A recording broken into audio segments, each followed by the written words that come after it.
varandeiros! Para você ligado na varanda mais famosa do Brasil, um grande abraço! Cheguei para falar tudo sobre o Santos Futebol Clube. O Santos que empatou ontem contra o Internacional em casa, 2-2, estava ganhando até os últimos minutos da partida. E aí, mais uma vez, a defesa marcou bobeira. O Santos tomou um golzinho no final, gol do Yuri Alberto.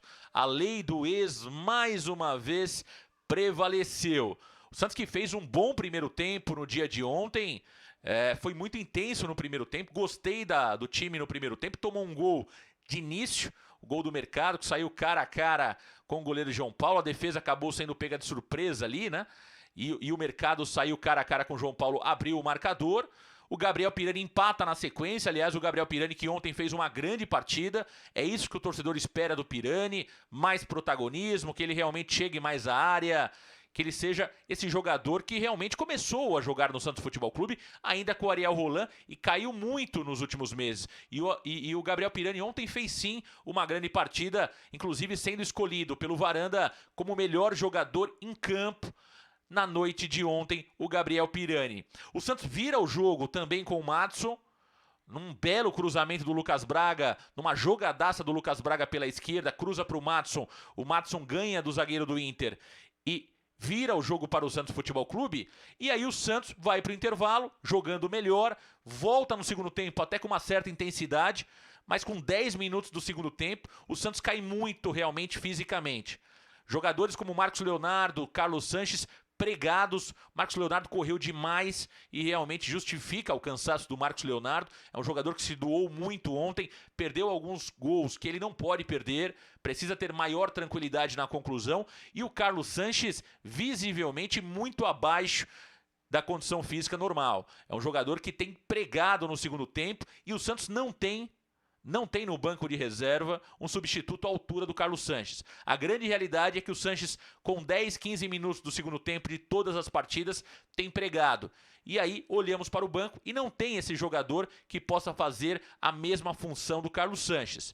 Aliás, os jogadores atacantes que nós temos no banco de reserva não têm a confiança do Fernando Diniz, como o próprio jogador Ângelo, Raniel, Renier, são jogadores ali que somente figuram no banco de reserva. Fica claro a cada jogo que o Diniz não confia, principalmente no Ângelo, né? O Diniz não confia no Ângelo e coloca o Ângelo normalmente, quando coloca, em situações muito adversas. Quando ele precisa colocar o Ângelo, como o jogo de ontem, que era bom para o garoto, o Santos estava ganhando, o Ângelo poderia ter o contra-ataque, ele não opta pelo Ângelo, não coloca o jogador Ângelo. O Santos sofre o gol de empate no finalzinho, uma falha do setor defensivo do Santos. Aliás, o Lucas Braga me parecia que era ele ali na cobertura, ele não acompanhou o Edenilson, e aí de fato, bola cruzada, Yuri Alberto, cara a cara com João Paulo, empata o jogo ontem na Vila Belmiro, um resultado desastroso para o Santos Futebol Clube. É mais um empate do Santos, o Santos que agora soma 22 pontos no Campeonato Brasileiro e já começa realmente a ficar preocupado com a parte de baixo da tabela, com o Z4. O Santos, Juventude tem jogo a menos, o próprio Grêmio tem jogos a menos, o São Paulo, que está atrás do Santos, tem jogos a menos, portanto o Santos que pode cair 2 ou 3 posições quando todos estiverem com a mesma quantidade de jogos. O trabalho do Fernando Diniz já está sendo questionado também pela diretoria. As informações que eu obtive é que já existe uma parte da diretoria que é favorável à saída do Fernando Diniz de imediato. A avaliação do trabalho do Fernando Diniz de uma parte da diretoria não é boa, até pela teimosia do treinador, por não estar aproveitando tão bem jogadores com potencial, como o próprio Ângelo e outros jogadores que são formados na base do Santos Futebol Clube. É claro que existe, de alguma forma, um cuidado da diretoria, porque o Fernando Diniz perdeu muitos jogadores e o Santos está repondo agora. Então, será dado sim um tempo ao Fernando Diniz para que com esses reforços que estão chegando ao Santos Futebol Clube, ele consiga fazer algo melhor. Mas os resultados até aqui não agradam, a postura do Fernando Diniz não tem agradado uma parte da cúpula diretiva do Santos Futebol Clube. São informações que eu recebi.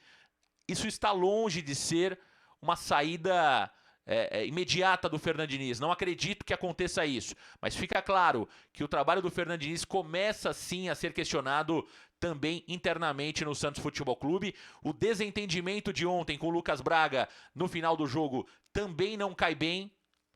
Essa cobrança pública do Fernando Diniz, esse estresse do Fernando Diniz com os jogadores dentro de campo não tem sido muito bem recebido pela diretoria. O Lucas Braga, que tem sido um dos melhores jogadores do Santos nas últimas partidas, inclusive ontem foi bem. No lance do gol do Internacional falhou sim, mas eu acho que essa cobrança do Fernando Diniz em público não é uma cobrança normal, não é uma cobrança natural. Isso não cai bem dentro do elenco e também acaba passando para o torcedor uma imagem muito negativa do comando do treinador. Meus amigos varandeiros, o Santos que tem apenas até amanhã para inscrever novos jogadores na Copa do Brasil. Se o Santos não conseguir inscrever novos jogadores, eles não poderão disputar a Copa do Brasil, mesmo o Santos passando de fase para a semifinal da Copa do Brasil. O Santos corre para inscrever Diego Tardelli, Léo Batistão, Velasquez, que está chegando, o zagueiro também, que não deve ter tempo hábil para ser inscrito na Copa do Brasil. Esse é o Santos Futebol Clube que corre agora contra o tempo, né?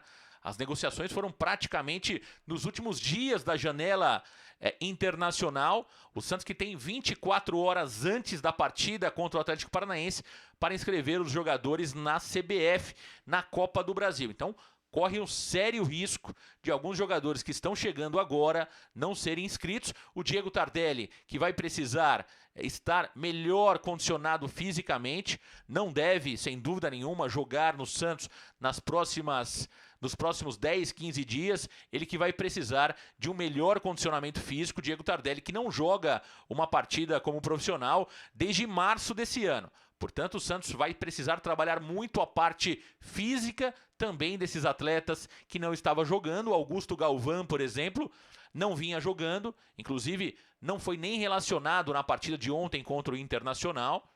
Então, são jogadores que estavam fora, né, de uma atividade normal, de prática normal do futebol, estavam apenas treinando individualmente. Isso realmente pode atrapalhar, né, a estreia dos jogadores que estão chegando ao Santos Futebol Clube.